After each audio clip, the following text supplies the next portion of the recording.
میدونستید که خیلی از آدم‌ها قبل از اینکه به سن 80 سالگی برسن نصف عضلات بدنشون رو از دست میدن، نه به خاطر بیماری، نه به خاطر ژنتیک، فقط به این دلیل که بلد نبودن چطور با فرایند پیری درست رفتار کنن.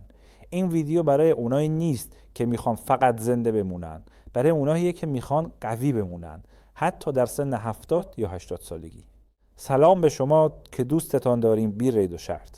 دکتر جاوید هستم، به کانال من خوش اومدید. یک گروه خاص از سالمندان هستن که ما بهشون میگیم سوپر ایجرها. سالمندانی که توی 85 سالگی بدون کمک از صندلی بلند میشن، کوه میرن، حافظه‌شون شفافه و بدنشون هنوز قوی تر از یه جوونه. میدونید سوپر ایجرها کیا هستن؟ سوپر ایجرها اون سالمندان خاصی هستن وقتی پا به سن 70 80 یا حتی 90 سالگی میذارن، نه تنها از پله بالا میرن، پیاده روی تند میکنن، بلکه همچنان میخندن، میدرخشن و نیازی به کمک کسی ندارن. بدنشون قوی تره، ذهنشون متمرکز تره، حافظه‌شون حتی از بعضی جوانها هم بهتره. اینا سالمندان معمولی نیستن. توی تست های قدرت، تعادل و حافظه بهتر از آدم‌های عمل میکنن که نصف سنشون رو دارن. و رمز این قدرت نه ژنتیک خاصه، نه داروهای گرون قیمت، فقط 7 عادته که شما هم میتونین جزو همین افراد باشین. بیایید این 7 عادت رو دقیق بررسی کنیم. استرس های مفید مثل دوش آب سرد، سونا یا تمرین شدید و کوتاه، اینها ژن‌های عضله‌ساز رو فعال میکنن. بدن به جای تحلیل رفتن وارد فاز بازسازی میشه. مثل اینه که هر چند وقت یک بار برق رو قطع و وصل کنی تا سیستم برقی خونه ریست بشه. بدن هم گاهی نیاز داره با یه شوک کوچیک از حالت تنبلی در بیاد و خودش رو رفرش کنه. دومی، روزه‌داری متناوبه، مثل 16 ساعت ناشتا بودن. این کار سیستم اتوفاژی رو فعال میکنه، یعنی بدن خودش رو از سلولهای پیر پاکسازی میکنه و به ترمیم عضلات فرصت میده. این مثل اینه که یه فروشگاه 24 ساعته رو برای چند ساعت تعطیل کنی تا تمیزکاری، انبارگردانی و تعمیرات انجام بشه. وقتی دائما غذا میدی بدن فرصت تعمیرات نداره.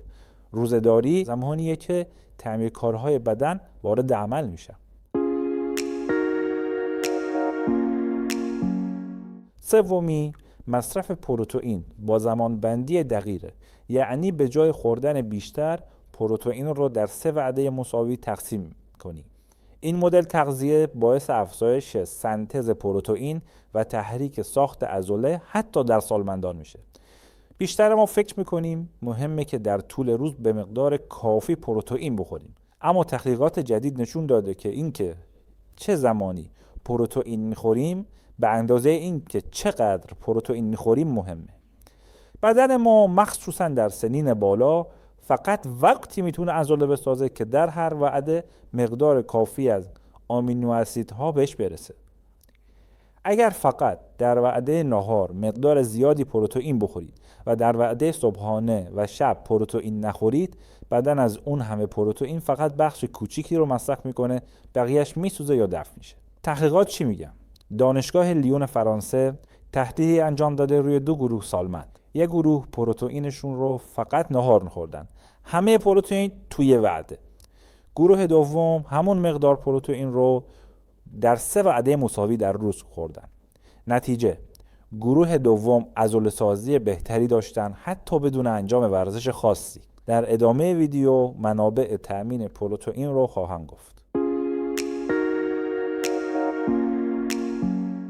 4. مصرف ویتامین دی همراه ویتامین K2. چون بدون ویتامین K2 کلسیم به جای استخوان در عروق رسوب میکنه. ترکیب این 2 ویتامین باعث ساخت استخوان و عضله و پیشگیری از گرفتگی عروق میشه. اینجا همون جاست که خیلی ها اشتباه میکنن. ویتامین دی رو میخورن ولی چون K2 نمیخورن کلسیم به جای استخوان میره توی رگاشون. ما نمیخوایم این اتفاق برای شما هم بیفته. کلسیم مثل یک کارگر سرگردونه. ویتامین دی استخدامش میکنه ولی K2 آدرس پروژه ساختمون استخوان رو بهش میده. بدون K2 کارگر اشتباهی میره رگ‌ها رو سیمان میکنه. 5. زمان غذا خوردن. تحقیقات دانشگاه تگزاس یه چیز عجیب رو نشون داده.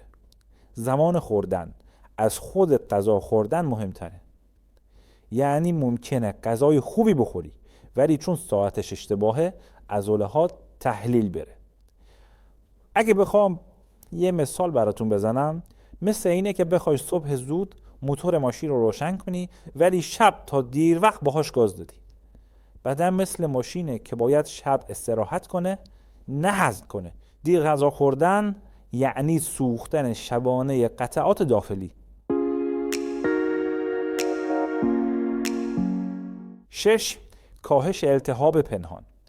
با تغذیه ضد التهابی، خواب منظم، مصرف امگا 3، فیبر بالا و زردچوبه میتونیم التهاب مزمنی که مانع عضله سازی رو خاموش کنیم.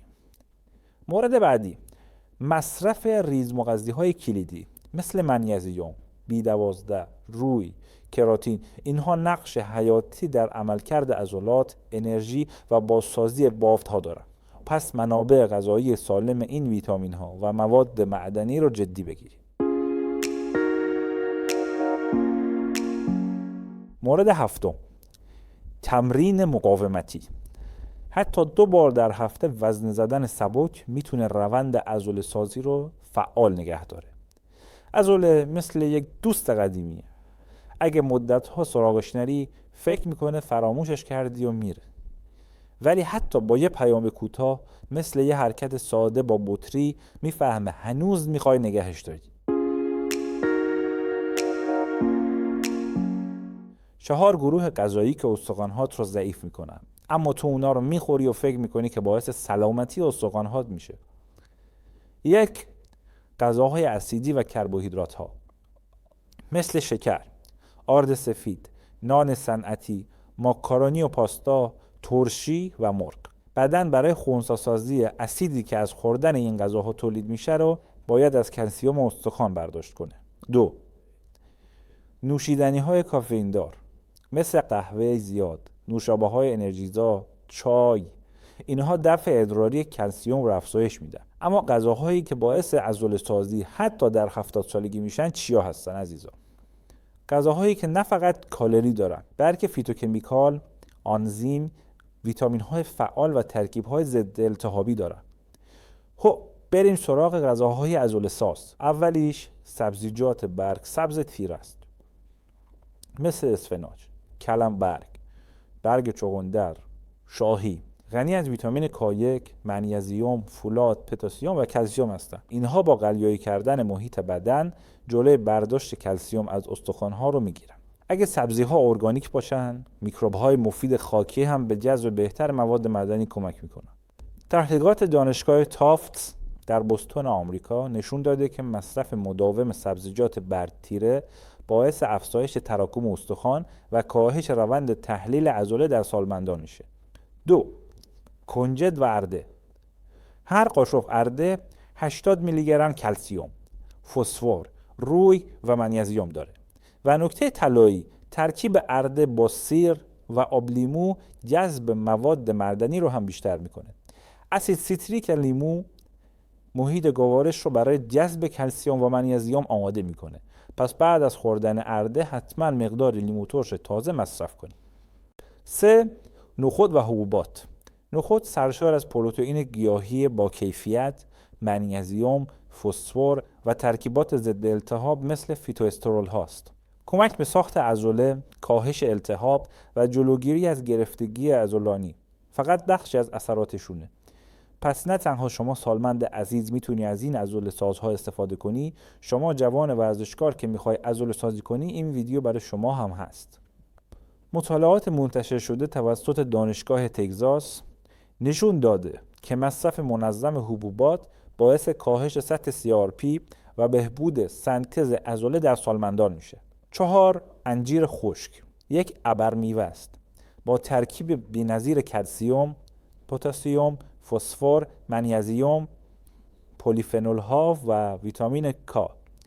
انجیر با تنظیم پروتئین های استخوانساز به معدنی شدن استخوان و جلوگیری از شکستگی کمک میکنه. مورد پنجم، ترکیب چربی های مفید به علاوه مواد معدنی.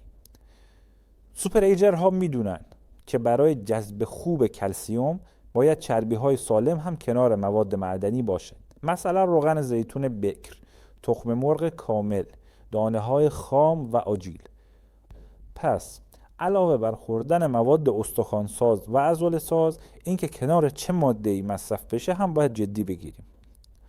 مطالعات دانشگاه هاروارد نشون داده که مصرف همزمان چربی‌های سالم با مواد معدنی باعث بهبود جذب کلسیم، کاهش التهاب سیستماتیک و افزایش قدرت عضله در سالمندان میشه.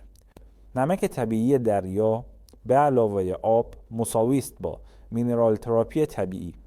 دکتر باربارا و خیلی از طبیعت درمانگران مدرن میگن یک ذره نمک دریایی با بخور. چرا؟ چون ساختار این نمک ها شبیه ترکیب مایعات بدن انسانه.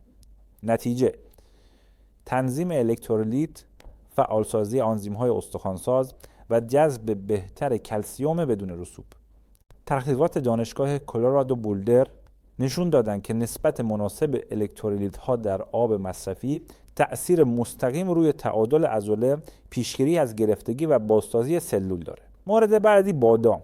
ترکیب پروتئین گیاهی به اضافه منیزیم به اضافه چربی سالم به اضافه آنتی اکسیدان.